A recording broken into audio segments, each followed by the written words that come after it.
Does the government subscribe to this view that Muslims as a group cannot be trusted and they think negatively? Third point, sir. The third point, Chairman of Joint Intelligence Committee in White House Summit of Counter-Terrorism have rightly said India's core strength is liberal, secular, plural democracy.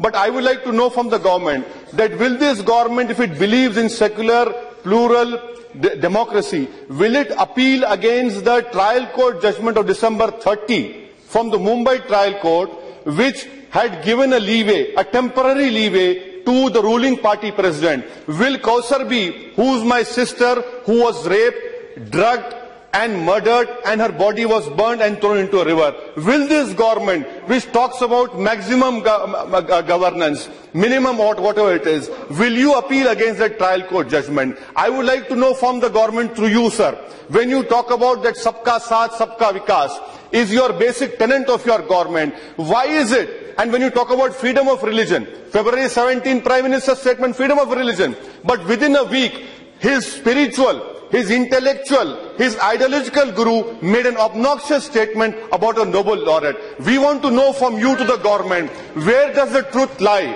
Does the truth lie with the Prime Minister of the Constitution? Does he still talks about Constitution? Or the truth lies with what his spiritual, ideological mentor, guru is saying? We want to know from the Prime Minister where the truth lies. Sir, the third point which I want to know from the government is, if what the Prime Minister says is right, he believes in freedom of religion, then what is happening in Kushinagar, Uttar Pradesh? 150 Muslim families have been forced to leave their house. Why? Because the good old person who's there. Sir, I want to know, why isn't this government able to control a cancer doctor, an oncologist who's spreading not his but his cancerous communalism throughout the country? Why is the government quiet on it?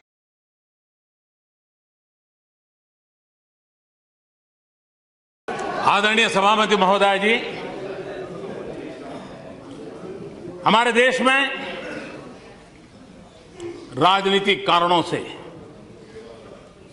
संप्रदाय का जहर घुलता चला जा रहा है और आज से नहीं चला जा रहा है, लंबे अरसे से चला जा रहा है, जिसने देश को तबाह करके रखा हुआ है, दिलों को तोड़ने का काम किया है।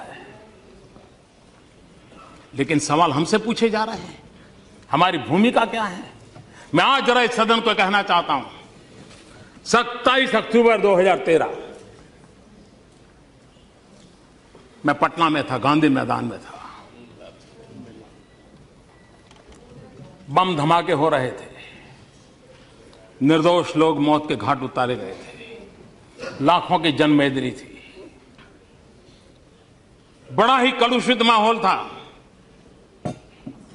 रक्त की धाराएं बह रही हैं। उस समय जब इंसान के हृदय से बातें निकलती हैं, वो सच्चाई के तराजू पर 100% सही निकलती है, उसमें कोई लाग लपेट नहीं होता है। बम बंदूक के बीच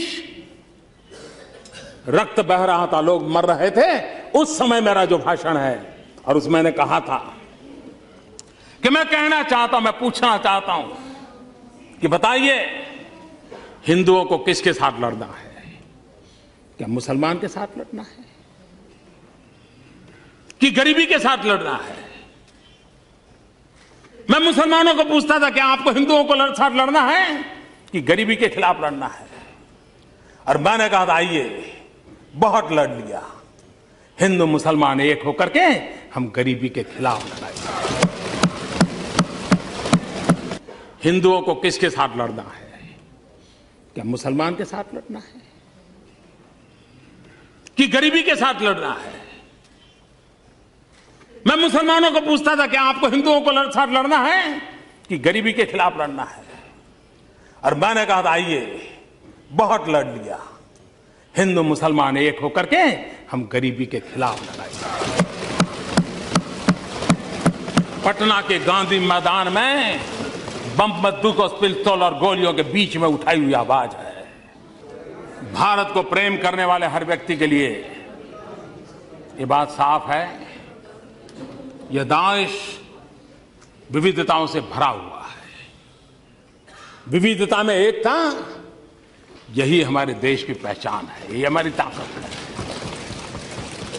हम एक रूपता के पक्षकार नहीं है, हम एकता के पक्षकार हैं और सभी संप्रदायों का फलना फूलना ये भारत की धरती पर ही संभव होता है। ये भारत की विशेषता है।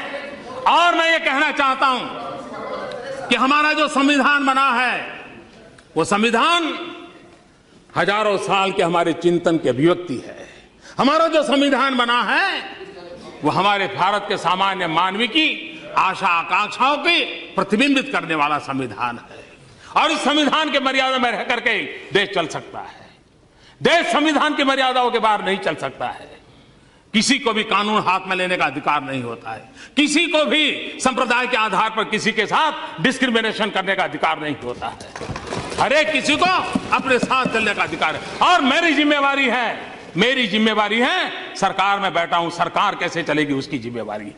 और इसलिए मैं आपको कहना चाहता हूं और मैं बार बार कहता हुआ आया हूं, संप्रदाय के नाम पर अनाप शनाप बातें करने वालों को कहना चाहता हूं, मैं ये कहना नहीं चाहता हूं आज मैं आपका मुंह बंद करने के लिए, मेरे पास हजारों चीजें हैं, मैं समय बर्बाद नहीं करता हूं, इसके लिए मैं समय बर्बाद नहीं करता हूं। लेकिन मैं आपको कहना चाहता हूं हमारा कमिटमेंट क्या है वो मैं आपको कहना चाहता हूं।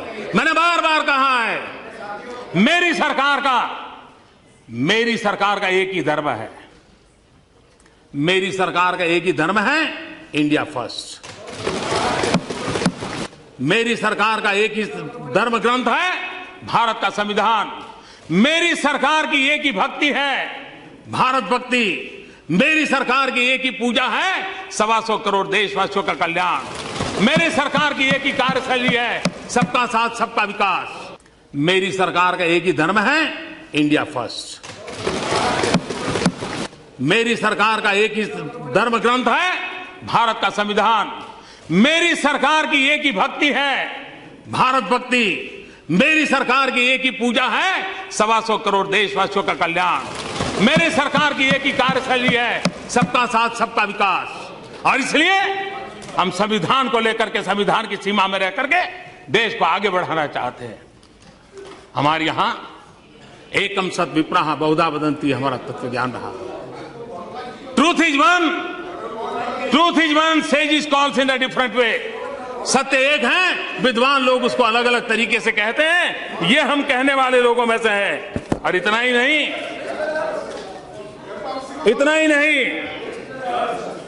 यही देश है जहां गुरु नानक देव ने क्या कहा है। गुरु नानक देव ने कहा है सब में ही रब रेहिया प्रभु एकाई। सब में ही रब रेहिया प्रभु एकाई, पेख पेख Nanak बिगसाई। The one God prevails within all, beholding him in all, Nanak in delighted। ये हमारा तत्व ज्ञान रहा है।